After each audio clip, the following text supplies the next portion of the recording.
ನಾಡಿನೆಲ್ಲೆಡೆ ನವರಾತ್ರಿ ಹಬ್ಬದ ಸಂಭ್ರಮ ಸಡಗರ ಜೋರಾಗಿ ನಡೀತಾ ಇದೆ. ಹಾಗಾಗಿ ಈಗ ಕೆಂಪೇಗೌಡ ಏರ್ಪೋರ್ಟ್ನಲ್ಲಿಯೂ ಕೂಡ ವಿಶೇಷ ಕಾರ್ಯಕ್ರಮವೊಂದು ನಡೆದಿದೆ. ಏರ್ಪೋರ್ಟ್ನ ಆಡಳಿತ ಮಂಡಳಿ ಏನಿದೆ ಅದರಿಂದ ಒಂದು ಕಾರ್ಯಕ್ರಮ ಆಯೋಜನೆಯಾಗಿತ್ತು. ಆ ಕಾರ್ಯಕ್ರಮದಲ್ಲಿ 9 ದಿನಗಳ ಕಾಲ ಸಾಂಸ್ಕೃತಿಕ ಕಾರ್ಯಕ್ರಮವನ್ನು ಆಯೋಜನೆ ಮಾಡಿತ್ತು ಏರ್ಪೋರ್ಟ್ನ ಒಂದು ಮಂಡಳಿ. ನಾಡಿನ ಕಲೆ ಸಂಸ್ಕೃತಿ ಬಿಂಬಿಸುವಂತಹ ಒಂದು ದಸರಾ ಗೊಂಬೆ ಪ್ರದರ್ಶನವನ್ನು ಕೂಡ ಮಾಡಲಾಗಿತ್ತು. ಪ್ರವಾಸಿಗರ ಒಂದು ಗಮನ ಸೆಳೆಯೋಕೆ ಈ ನಿಟ್ಟಿನಲ್ಲಿ ಈ ಒಂದು ಗೊಂಬೆಗಳನ್ನು ಪ್ರದರ್ಶನ ಮಾಡಲಾಗಿದೆ ಅಂತ ಹೇಳ್ತಾ ಇರುವಂಥದ್ದು. ರಾಮಾಯಣ ಮಹಾಭಾರತದ ಕಥೆಗೆ ಸಂಬಂಧಿಸಿ ಗೊಂಬೆಗಳು ಇಲ್ಲಿ ಕಾಣೋಕೆ ಸಿಗುತ್ತೆ. ಪ್ರತಿನಿತ್ಯ ಕೂಡ ಸಂಜೆ ವಿವಿಧವಾದಂಥ ಒಂದು ಸಾಂಸ್ಕೃತಿಕ ಕಾರ್ಯಕ್ರಮಗಳನ್ನು ಅಲ್ಲಿ ಆಯೋಜನೆ ಮಾಡಿರುತ್ತೆ.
ತುಂಬ ಅದ್ಧೂರಿಯಾಗಿ ಇಲ್ಲಿ ದಸರಾ ಕಾರ್ಯಕ್ರಮಗಳನ್ನು ನಡೆಸ್ತೀವಿ. ಜಾನಪದ ನೃತ್ಯ, ರಂಗೋಲಿ ಸ್ಪರ್ಧೆ, ಬೊಂಬೆಯಾಟ ಹೀಗೆಲ್ಲ ನಮ್ಮ ಕರ್ನಾಟಕದ ಸಂಸ್ಕೃತ ಮತ್ತು ಕಲಾವಿದರು ಬಂದು ಇಲ್ಲಿ ಪ್ರದರ್ಶಿಸ್ತಾರೆ.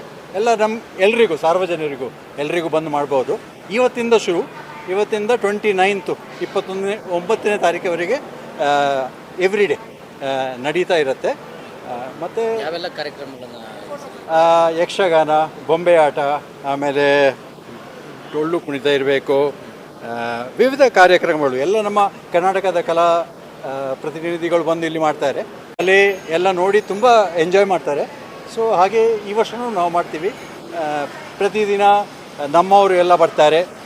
ಒಂದು ಎಲ್ರಿಗೂ ಒಕ್ಕೂಟಾಗಿ ಒಂದು ನಮ್ಮ ರಾಜ್ಯದ ಒಂದು ಹೆಮ್ಮೆಯ ವಿಷಯನೆಲ್ಲ ಇಲ್ಲಿ ತೋರ್ಸೋಕ್ಕೆ ನಾವು ಈ ಒಂದು ದಸರಾ ಹಬ್ಬನ ಶುರು ಮಾಡ್ತಿದ್ವಿ ಅಂತ ಹೇಳಕ್ ಶುರು ಮಾಡಿದಾಗ ಎಲ್ಲರಿಗೂ ಏನೋ ಒಂಥರ ಖುಷಿ ಶುರು ಆಗೋಗುತ್ತೆ. ಹಬ್ಬ ಅಂದ್ರೇನೆ ಖುಷಿ ಅಲ್ವಾ. ನಾವು ದಸರಾ ಹಬ್ಬನ ಯಾವಾಗಲೂ ಮೈಸೂರು ದಸರಾ ಅಂತ ಹೇಳ್ತೀವಿ, ಆದರೆ ನಮ್ಮ ನಾಡ ಹಬ್ಬ ಕರ್ನಾಟಕದಲ್ಲಿ ಇಷ್ಟೊಂದು ಜಾಗಗಳಲ್ಲಿ ದಸರಾ ಹಬ್ಬ ಸೆಲೆಬ್ರೇಷನ್ಸ್ ನಡೆಯುತ್ತೆ. ಅದನ್ನೇ ಇವತ್ತು ಕೆಂಪೇಗೌಡ ಅಂತಾರಾಷ್ಟ್ರೀಯ ವಿಮಾನ ನಿಲ್ದಾಣ ಬೆಂಗಳೂರಿನಲ್ಲೂ ಕೂಡ ಮಾಡ್ತಾ ಇರೋದು. ಆ್ಯಂಡ್ ಇವತ್ತಿಂದ ಶುರುವಾಗ್ತಾ ಇದೆ. ನಮ್ಮ ಕರ್ನಾಟಕದ ಬೇರೆ ಬೇರೆ ಕಲೆ ಸಂಸ್ಕೃತಿ ನೃತ್ಯ ಪ್ರದರ್ಶನ ಎಲ್ಲದನ್ನೂ ಮಾಡ್ತಾ ಇದ್ದಾರೆ. ನನ್ನ ಫೇವ್ರೆಟ್ ಡೊಳ್ಳು ಕುಣಿತ ಮೊದಲನೇ ಸೆಲೆಬ್ರೇಷನ್ ಅನ್ನ ಶುರು ಮಾಡಿದ್ದಾರೆ. ಇಲ್ಲಿ ಯಾಕೆ ತುಂಬಾ ಸ್ಪೆಷಲ್ ಅಂದ್ರೆ, ಆಫ್ಕೋರ್ಸ್ ಮೈಸೂರು ದಸರಾ ಬಗ್ಗೆ ಎಲ್ಲರಿಗೂ ಗೊತ್ತೇ ಇದೆ. ನಮ್ಮ ಬೆಂಗಳೂರಿನಲ್ಲಿ ಯಾವ ಥರದ ಈ ಸೆಲೆಬ್ರೇಷನ್ಸ್ ಮಾಡ್ತಾ ಇದ್ದಾರೆ, ಬರೀ ನಮ್ಮ ದೇಶದಲ್ಲದೆ ವಿದೇಶದಿಂದ ಬಂದಿರೋರು ನೋಡ್ತಾ ಇದ್ದಾರೆ. ಅವರು ನಮ್ಮ ಈ ಕಲೆಯನ್ನ, ನಮ್ಮ ರಾಜ್ಯದ ಈ ನಾಡ ಹಬ್ಬವನ್ನ ನೋಡ್ತಾ ಇದ್ದಾರೆ. ಅವ್ರಿಗೂ ಖುಷಿ ಆಗ್ತಾ ಇದೆ, ನಮಗೂ ಖುಷಿ ಆಗ್ತಾ ಇದೆ. ನಾಡಿನೆಲ್ಲೆಡೆ ಮೈಸೂರು ದಸರಾ ವಿಶ್ವವಿಖ್ಯಾತಿಯನ್ನು ಪಡೆದಿದೆ.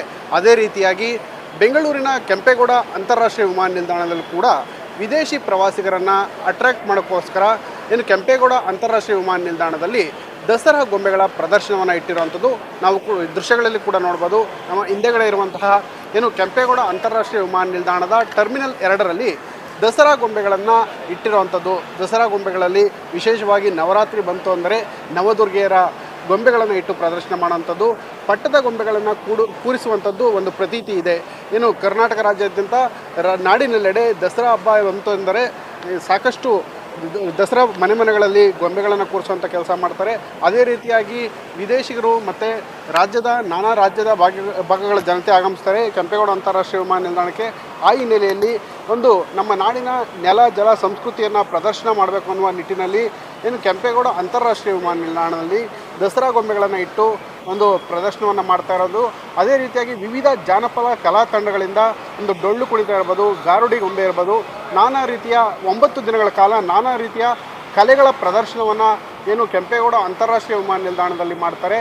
ಅದೇ ರೀತಿಯಾಗಿ ಬರುವಂಥ ಪ್ರಯಾಣಿಕರು ಏನು ಇಲ್ಲಿ ದೃಶ್ಯಗಳಲ್ಲಿ ಕೂಡ ನೋಡ್ಬೋದು.